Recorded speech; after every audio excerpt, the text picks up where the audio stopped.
ఖమ్మం జిల్లాలో ఖమ్మం పట్టణంలో భారత కమ్యూనిస్ట్ పార్టీ శత వసంతాల ఉత్సవాల సందర్భంగా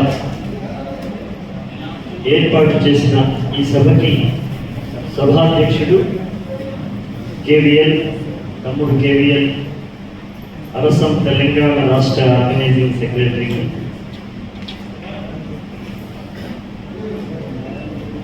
ఈ సభలో ప్రసంగించిన పెద్దలకు, ముఖ్యంగా కామ్రేడ్ బాలం హేమంతరావు గారు, అలాగే వీరాస్వామి గారు, తమ్ముడు రాపుల సుదర్శన్ నా కోసం ప్రకటించుకుంటున్నాడు, విధి పెద్దలు సాధనాల వెంకటస్వామి నాయుడు గారు కూడా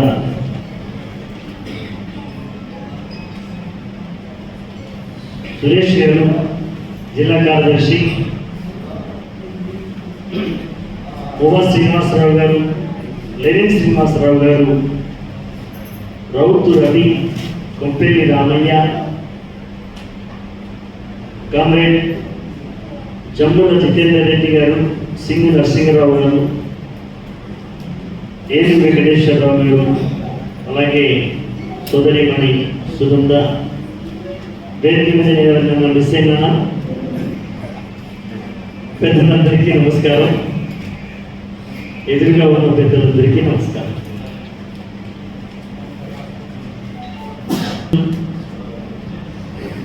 కమ్యూనిస్టు పార్టీ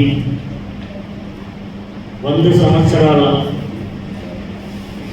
100 అడుగులు, 100 యోజనాలు, 100 కిలోమీటర్లు, 100 సముద్రాలు, 100 తుఫానులు ఎదుర్కొన్నది కమ్యూనిస్టు పార్టీ.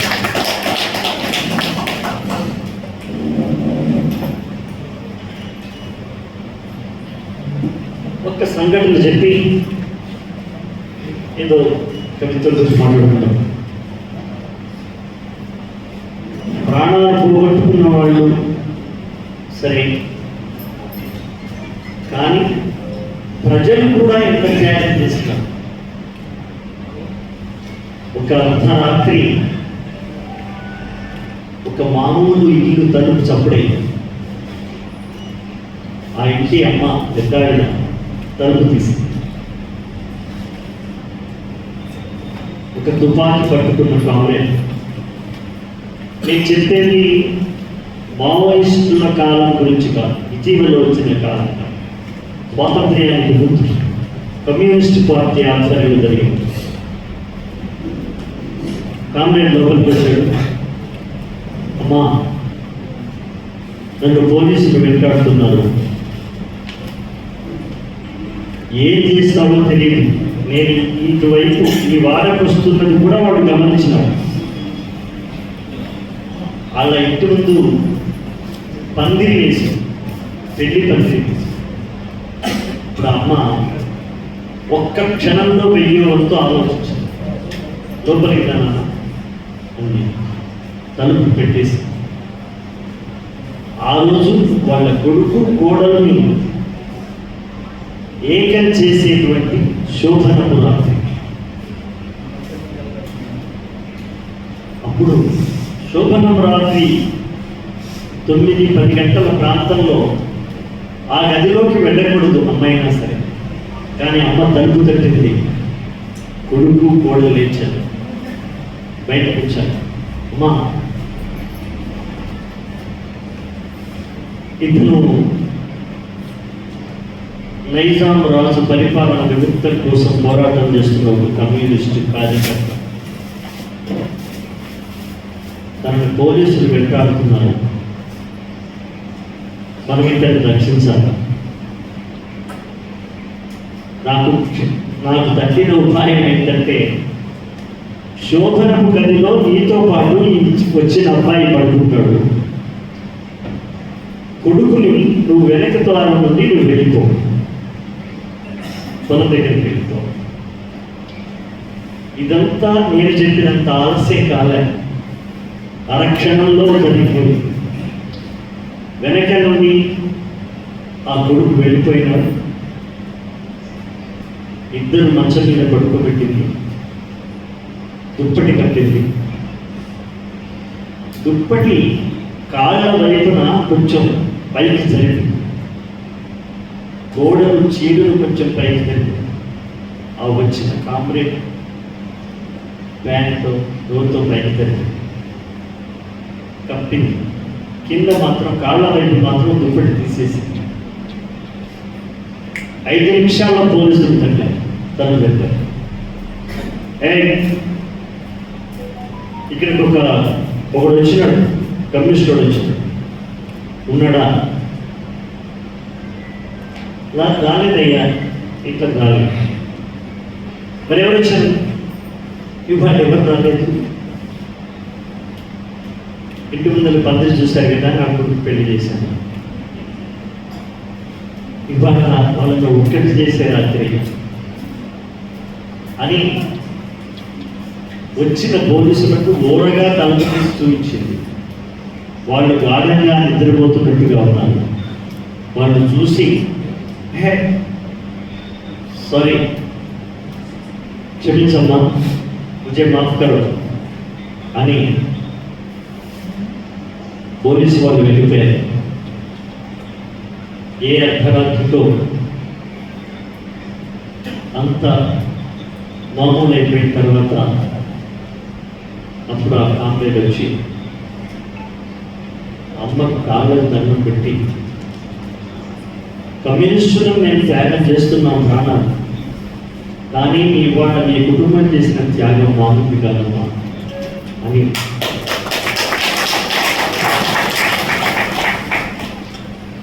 కమ్యూనిస్టు పార్టీ నాయకత్వం ఎంత ఎంత గొప్పగా ఉంటే ప్రజలు అంత గొప్పగా సహకరించారు.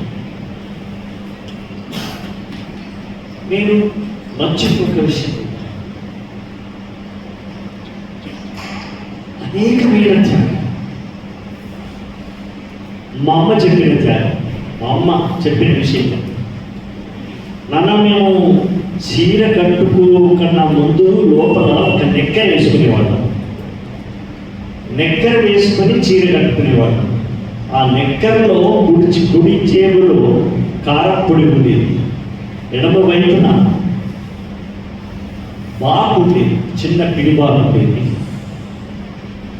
మా మీద ఎవరైనా దాడి చేస్తే కొంగు పట్టుకొని వదలకుంటే ఆ కొంగుతో పాటు చీరను కూడా వదిలించుకొని పరిగెత్తడానికి వీలుగా నెక్కర్ ఉండేది మాకు.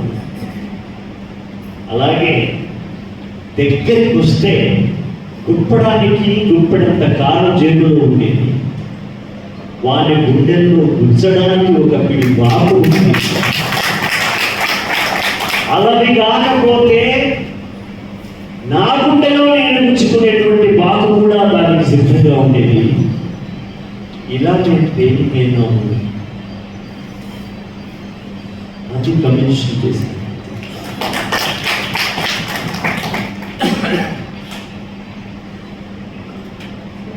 ఒక ముసలాయన చర్మం అంతా ఒలిచి, లిటరల్గా చెప్తున్నా, చర్మం ఒలిచి బెల్లం పానకం ఆ చర్మం మీద పోసి, ఆ శరీరం మీద పోసి, చీమల పుట్ట మీద పడుకోబెట్టి, చీమలన్నీ చర్మం లేని దేహాన్ని కలుస్తుంటే మీ సంఘం నాయకులు ఇక్కడ వాళ్ళకు నువ్వు ఎప్పుడైనా అన్నం పెట్టినావా, వాళ్ళు మీకు వస్తుంటారా చెప్పమంటే ఆ సంఘం నాయకుడు, ఇగో మీరు ఒలి చేసిన చర్మం లోపల నా బొక్కలున్నాయి, అస్థిపంజరం లోపల అక్కడ కొట్టుకుంటున్న గుండెలో దాచిపెట్టుకున్నాడు అని అబ్బ.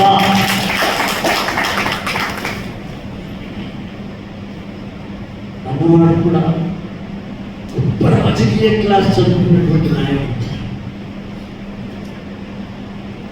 ఒక ముసలమ్మను తొడలో బాకు పెట్టి చింపి అందులో జలగలు వదిలిపెట్టి,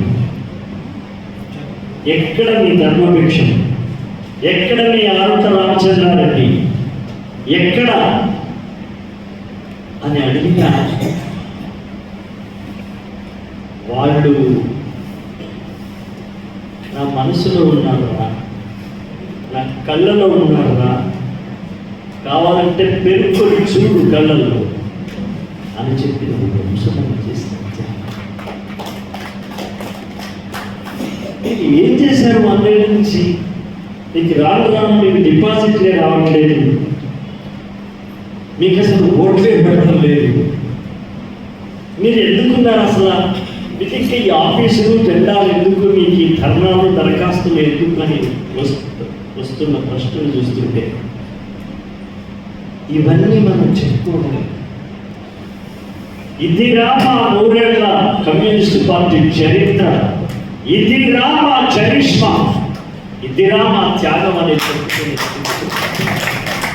ఈ 100 ఏళ్ల సదస్సు సమ్మేళనం జరుగుతున్న నేపథ్యం.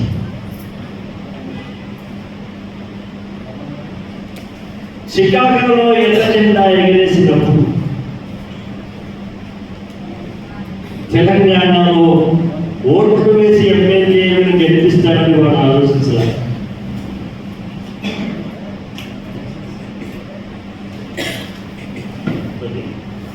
మన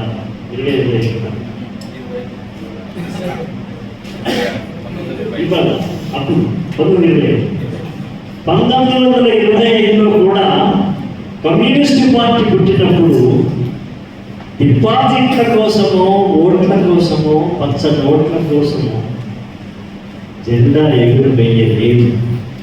మొదలు దీన్ని మనం గుర్తుంచుకోవాలి. చూపుడు వేలు మీద చుక్కబొట్టు పెట్టి ఓట్లు వేస్తారని దానికోసమా? శుద్ధంగా దానికోసమా ఎర్రజెండా ఓట్లు దాటిపోతే శ్రీశ్రీ గారు చెప్పిన దొంగ నోట్ల దొంగ ఓట్ల రాజ్యం ఒక రాజ్యమా, లంచగొండి మెదవలించు సాక్ష్యం ఒక సాక్ష్యం అని శ్రీశ్రీ గారు అంటారు. ఓట్లు మనకు రాలేదని, సీట్లు మనకు రాలేదని ఆ భావన, ఆ ఆలోచన కమ్యూనిస్టు పార్టీ సభ్యుల్లో, మిగిలి ఉన్న సభ్యుల్లో పోయేవాళ్ళు పోయినా ఉన్నవాళ్ళు ఉన్న సభ్యులలో ఈ స్పిరిట్ ఎన్నికల కోసం కాదు, ఓడితే గెలిస్తే ఓట్లు వస్తేనే రాకుంటేనే, చచ్చిపోయేంత వరకు కళ ఊపిరి ఉన్నంత వరకు ప్రజల పక్షంలో ఉన్నామా లేదా?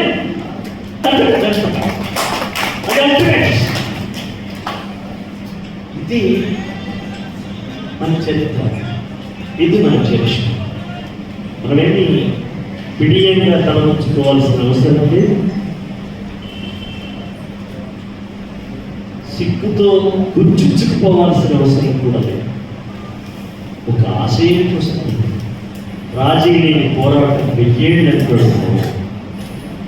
అలాంటి అద్భుతమైన నిష్ఠాత్మకమైన పరీక్షా సమయంలో, అగ్ని పరీక్షా సమయంలో, ఇంకా చెప్పాలంటే మోదీ అమిత్ షా పెడుతున్న అగ్ని పరీక్షా సమయంలో మనం 100 ఏళ్ళు పూర్తి చేసుకుంటాం.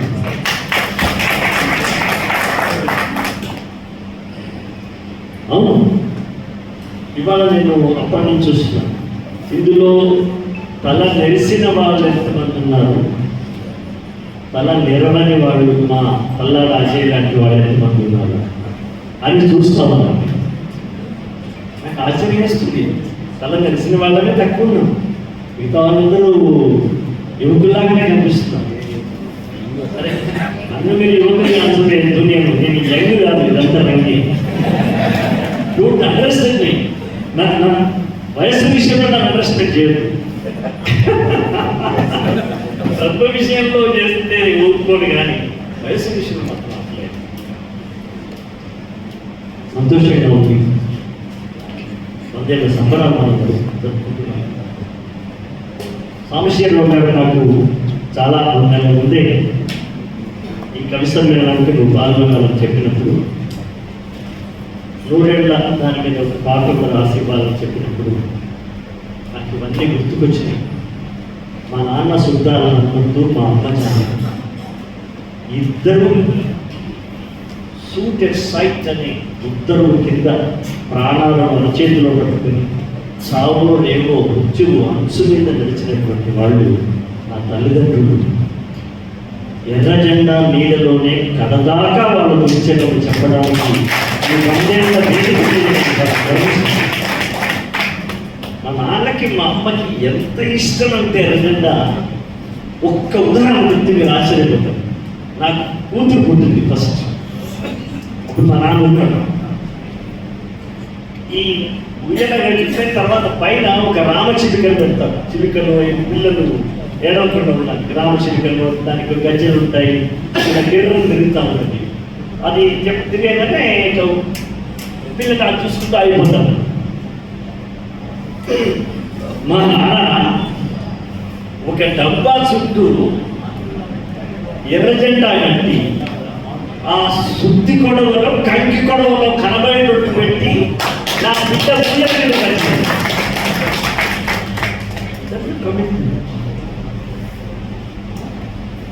మా నాన్న చనిపోయినప్పటికీ కూడా నన్ను పిలిచి ఒక 500 మంది 1000 మందికి వస్తారు కావచ్చు. కానీ చనిపోతే వాళ్ళకు ఇవ్వడానికి టీ ఇవ్వడానికి ఇంట్లో డబ్బులు ఉన్నాయా, లేదా అంత పెరుగు తెచ్చి నీళ్ళల్లో కలిపి మజ్జిగ ఇవ్వడానికి ఇంట్లో డబ్బులు ఉన్నాయా అని మా నాన్న అడిగినాడంటే మా నాన్న ఎంత ధనవంతుడు నాకు.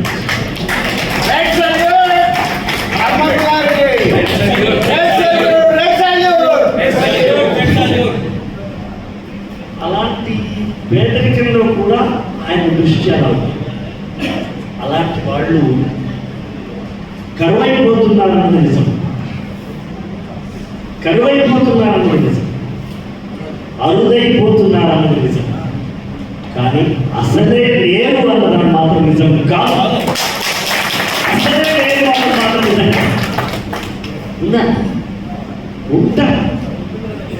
ఉన్నారు కాబట్టి ఉంటారు కాబట్టి మోదీ భయపడుతున్నాడు. అమిత్ షా ఆలోచిస్తున్నాడు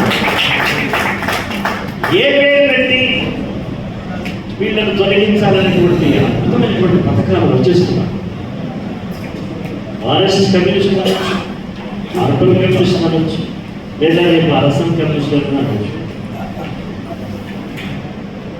ఏదైనా చదవచ్చు. ఇది ఇప్పుడు అంటున్నాం, ఇది రామాల సిపి చరిత్ర, ఇది రామాల కమ్యూనిస్ట్ పార్టీ చరిత్ర.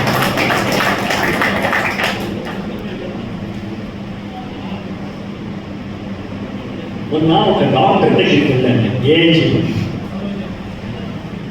అక్కడ ఈ విషయం వచ్చింది.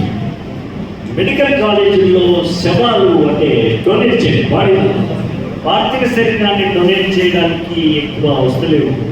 20 మందికి ఒక శరీరం ఉండాలి.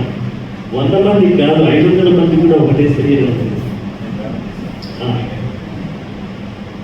అని అనగానే అక్కడ ఉన్న హెడ్ ఆయన ఏమన్నారంటే, అంతో ఇంతో శరీరాన్ని ముందే దానం చేసిన వాళ్ళల్లో 99% కమ్యూనిస్టులేనయ్యా.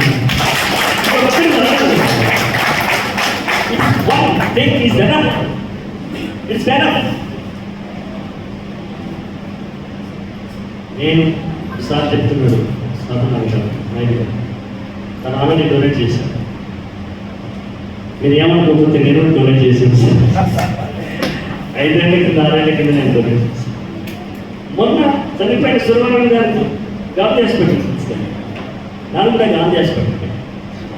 ఇక్కడ మా వాళ్ళు ఏమన్నా అడ్మిట్ చేస్తే కేవీఎల్ లాంటి వాళ్ళు అశోక్ అని చెప్పినాడు, కార్డు ఉంటుంది ఆయన దగ్గర, మీరు తీసుకుపోయి గాంధీ హాస్పిటల్కి ఇవ్వాలని చెప్తాను. అందుకే నీకు చెప్తాను, మా వాళ్ళు ఏమన్నా అడ్మిట్ మిస్ చేయలేదు. ఇది చాలు కదా డొనేట్ చేయడానికి. ఇంత ఈ భారతదేశంలో ఈ దేశంలో 99% కమ్యూనిస్టులు మాత్రమే దానం చేస్తున్నారు అని అనడం అనేది నేను అనుకుంటున్నాను అది ప్రపంచవ్యాప్తంగా శిలాశాసనంగా రాసుకోవాల్సినటువంటి వాక్యం. నేను ఇప్పుడు నీకు కూడా చెప్తున్నాను, చేస్తే ఇస్తే ఏదైనా మనమే చేయాలి, ఇంకోరు ఎవరు చేస్తారు? ఎవరన్నా చేయకుంటే చేయాలి. కనీసం ఆ సంఖ్యనైనా పెంచుతాం, డొనేట్ చేయగలం. వైద్య విద్యార్థులకు మన శరీరాన్ని అప్పగించి మనం పోయిన తర్వాత కూడా మన అవయవాలు ఏమైనా ఉంటే పనికొస్తే ఇస్తారు, మిగతా పరీక్ష చేస్తారు. ఆ రకంగా మనం సిద్ధపడతాం. టైం నడుస్తుంది, టైం